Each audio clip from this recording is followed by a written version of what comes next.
Hello दोस्तों, फिर से एक बार स्वागत है हमारे इस वीडियो में। देवी भागवत पुराण के अनुसार देवी पार्वती अपनी तपस्या के दौरान केवल कंदमूल खाकर पत्तों का आहार करती थी। बाद में माता केवल वायु पीकर ही तप करना आरंभ कर दी। तपस्या से माता पार्वती को महान गौरव प्राप्त हुआ और इसका नाम महागौरी पड़ा। माता की तपस्या से प्रसन्न होकर भगवान शिव ने अपनी गंगा में स्नान करने के लिए कहा। जिस समय माता पार्वती गंगा में स्नान करने गई, तब देवी एक स्वरूप श्याम वर्ण के साथ प्रकट हुई, जो कौशिकी कहलाई। यह स्वरूप उज्ज्वल चंद्र के समान प्रकट हुई, महागौरी कहलाई।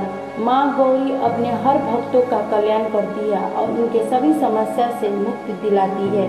पुराण के अनुसार महागौरी का रूप गौर अर्थात सफ़ेद है और इनका वस्त्र आभूषण भी सफ़ेद रंग का ही है और उनका सवारी बैल है, जो भगवान शिव का भी वाहन है। माँ का दाहिनी हाथ में अभय मुद्रा में है और नीचे वाले हाथ दुर्गा शक्ति का प्रतीक त्रिशूल है। महागौरी के ऊपर वाले हाथ में शिव का प्रतीक डमरू है। डमरू धारण करने के कारण वह माँ को शिव के नाम से भी जाना जाता है। माँ के नीचे वाले हाथ में अपने भक्तों के अभय देता हुआ वर मुद्रा भी है।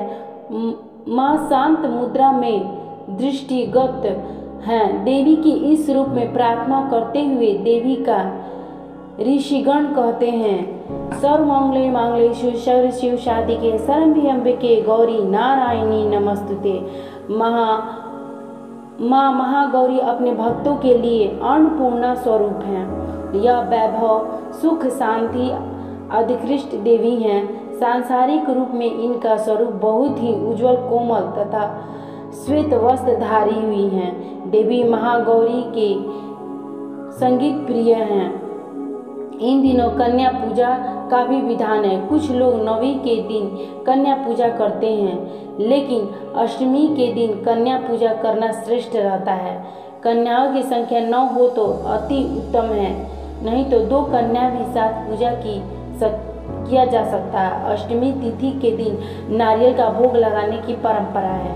भोग लगाने के बाद नारियल का प्रसाद रूप में बांट दे।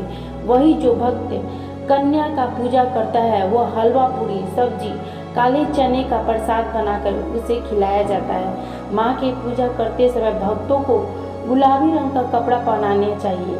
गुलाबी रंग का प्रेम का प्रतीक माना गया है। अष्टमी तिथि की महागौरी का पूजा का विधान भी बाकी दिनों की तरह ही होता है।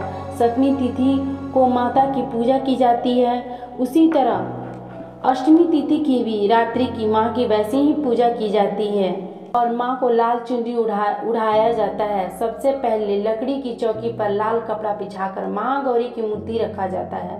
फिर महागौरी का मंत्र स्थापित कर उन्हें पूजा पाठ किया जाता है।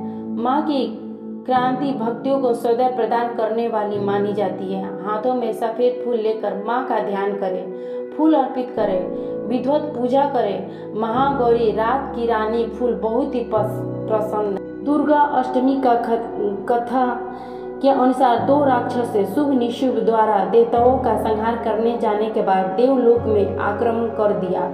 इसके बाद चंडमुंड सेनापति भेजा गया। तब इसी दिन यानी अष्टमी के दौरान देवताओं की प्रार्थना पर माँ पार्वती द्वारा देवी चंडिका की रचना की गई थी। तब माँ चंडिका मुंड का वध कर दिया। इसी दौरान माँ पार्वती द्वारा चंडी देवी का भी चामुंडा नाम से भी विख्यात है और इन अवतार का भी पूजा बहुत धूमधाम से की जाती है। उम्मीद होगी कि इस वीडियो में आपको अच्छी जानकारी मिली होगी। अगले वीडियो में फिर मिलते हैं।